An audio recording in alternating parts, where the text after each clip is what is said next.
De politie van Curaçao gaat onderzoek doen naar opruiende berichten op sociale media die zijn gericht tegen politieagenten.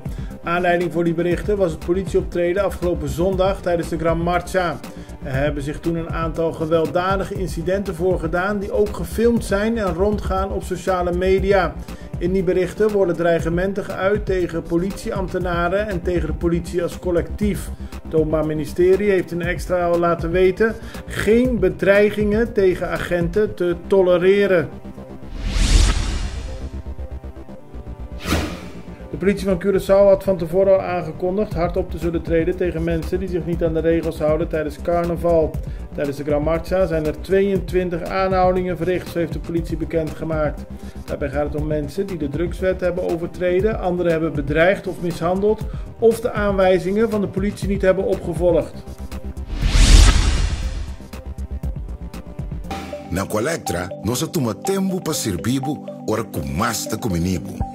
Llama no centro de cliente na telefone 0800-035 de Jaluna para Viernes voor die setor de mente te com setor de noite para turno serviço nan of patrão cita. Se você traz cita para sabra, também por hora.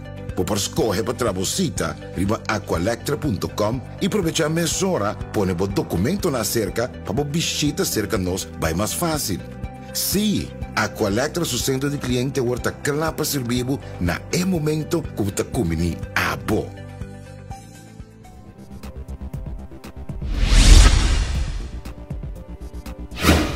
De kou lijkt uit de lucht in de coalitie en dat betekent dat MFK en PNP weer verder kunnen met de samenwerking. Vorige week was er nogal wat onrust ontstaan omdat de MFK liet weten het niet eens te zijn met de handelswijze van twee parlementariërs van de PNP. Inmiddels is er op 14 en 17 februari hoog overleg gevoerd en daarbij hebben de twee partijen afgesproken dat ze verder met elkaar gaan en hebben ze een protocol van samenwerking ondertekend. Afgelopen weekend tijdens het carnaval zijn er verschillende auto-ongelukken geweest. Tijdens een ongeluk bij de Camina Hensley Meulens op het kruispunt met de Caia Harmonia waren 3 auto's betrokken en is de eerste dodelijke verkeersslachtoffer van 2023 gevallen. Op de Schottengatweg West, ter hoogte van Palu Branco, reed zondag een auto tegen een busje van Forensisch aan.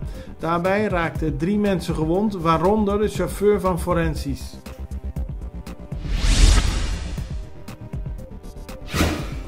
Afgelopen zondag is een 21-jarige man omgekomen tijdens een brand in zijn huis aan de Kubaweg. Het gaat om een gehandicapte man die, nadat de brand was ontstaan, niet op eigen beweging het huis uit kon komen.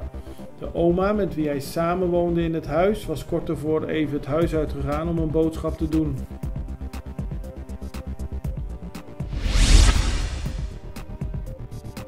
De Curaçaose tennisser Jean-Julien Royer heeft afgelopen weekend opnieuw een titel behaald. Het is alweer de tweede van dit jaar.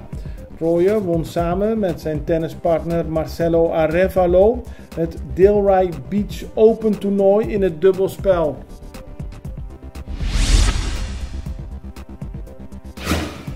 De Gran Marcha was dit jaar kleurrijk, veel mensen langs de kant en vooral heel erg mooi om naar te kijken. Het was voor veel mensen weer een waar genoegen dat carnaval kon worden gevierd nadat dat een paar jaar had stilgelegen vanwege de coronapandemie. Op de beelden is te zien dat de Gran Marcha 2023 vooral veel kleuren bevatte en heel gezellig was. Het belangrijkste nieuws uit Curaçao in het Nederland. Access Journaal, vers van de pers.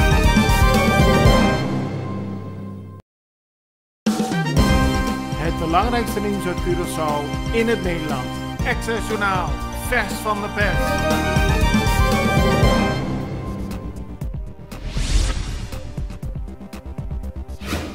De politie van Curaçao gaat onderzoek doen naar opruiende berichten op sociale media die zijn gericht tegen politieagenten.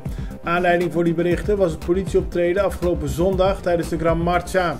Er hebben zich toen een aantal gewelddadige incidenten voorgedaan die ook gefilmd zijn en rondgaan op sociale media.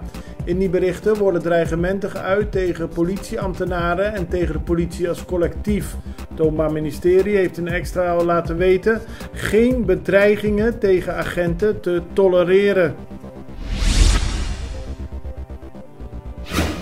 De politie van Curaçao had van tevoren al aangekondigd hard op te zullen treden tegen mensen die zich niet aan de regels houden tijdens carnaval. Tijdens de Gran Marcha zijn er 22 aanhoudingen verricht, zo heeft de politie bekendgemaakt.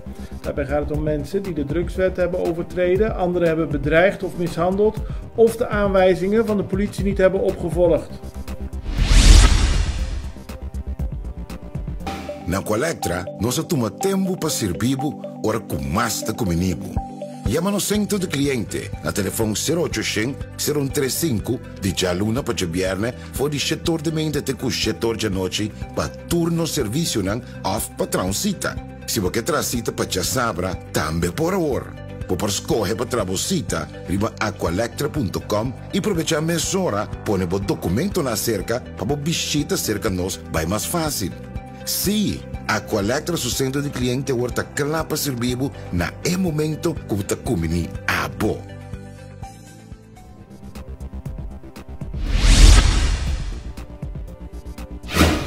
De kou lijkt uit de lucht in de coalitie en dat betekent dat MFK en PNP weer verder kunnen met de samenwerking.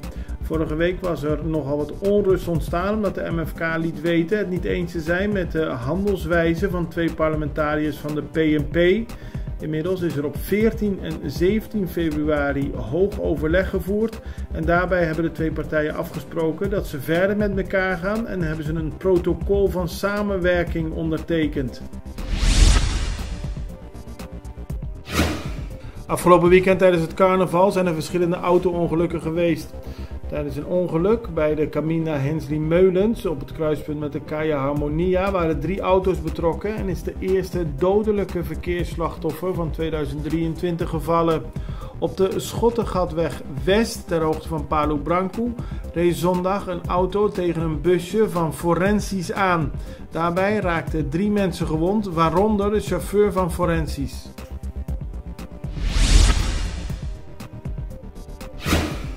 Afgelopen zondag is een 21-jarige man omgekomen tijdens een brand in zijn huis aan de Kubaweg. Het gaat om een gehandicapte man die, nadat de brand was ontstaan, niet op eigen beweging het huis uit kon komen.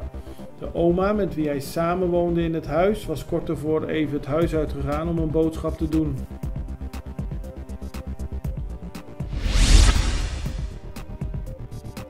De Curaçaose tennisser Jean-Julien Royer heeft afgelopen weekend opnieuw een titel behaald. Het is alweer de tweede van dit jaar.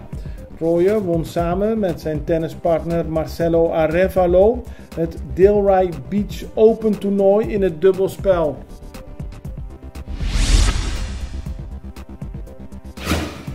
De Gran Marcha was dit jaar kleurrijk, veel mensen langs de kant en vooral heel erg mooi om naar te kijken. Het was voor veel mensen weer een waar genoegen dat carnaval kon worden gevierd nadat dat een paar jaar had stilgelegen vanwege de coronapandemie. Op de beelden is te zien dat Gran Marcha 2023 vooral veel kleuren bevatte en heel gezellig was. Het belangrijkste nieuws uit Curaçao in het Nederland. Access Journaal, vers van de pers.